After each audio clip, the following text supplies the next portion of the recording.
everyone. I am Maria Cruz D. Pacquiao. I am Kenneth Milabial. I am Catherine Maybilacho. I am Jun Peles Gonzaga. I'm Roland Esmawaga. Welcome sa among podcast. Karon atong pagahisgutan kung unsa man ang IoT or Internet of Things o unsa kani kadakong tabang sa mga negosyante karong panahona. So unsa man gyud ang IoT? Ang IoT or Internet of Things muna siya ang mga teknolohiya nga konektado dito sa internet like kaya sa CCTV, smartphone, smartwatch o mga smart TV. Like daw siya tabang bitaw sa mga negosyo bitaw karon. Isa man ang advantage anang IoT. So, ang advantage sa IoT is dako siyang tabang pag naa kay mga negosyo. For example, na kay negosyo dire sa Pilipinas pero naka sa abroad.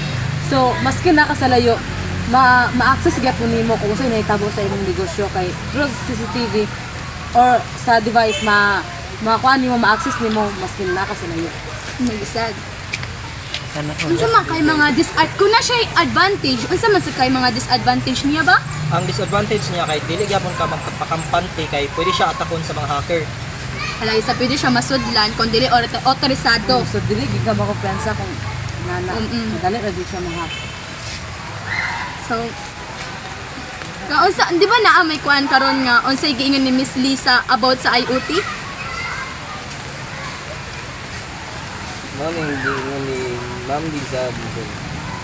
Sa panahon karon ang mga negosyo ano nagagamit ng IoT mas kompetitibo pero ang importante sa ang sakto nga security process aron maprotektahan ang mga data.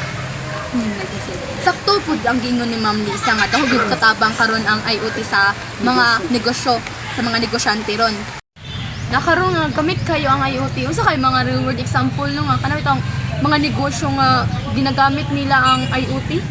Sa restaurant, gagamit sila og smart sensors para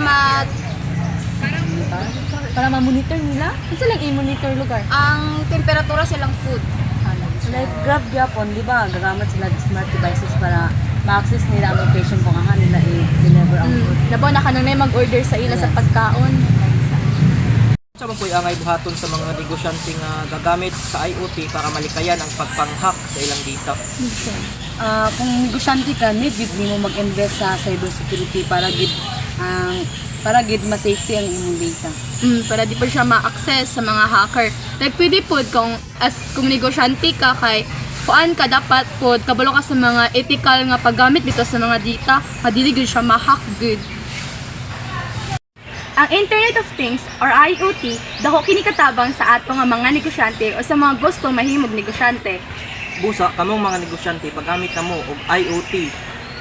Salamat sa pagpaminaw sa among podcast karon. Magkita-kita na pud ta sa sunod nga episode pagahigisgutan nato ang AI or Artificial Intelligence.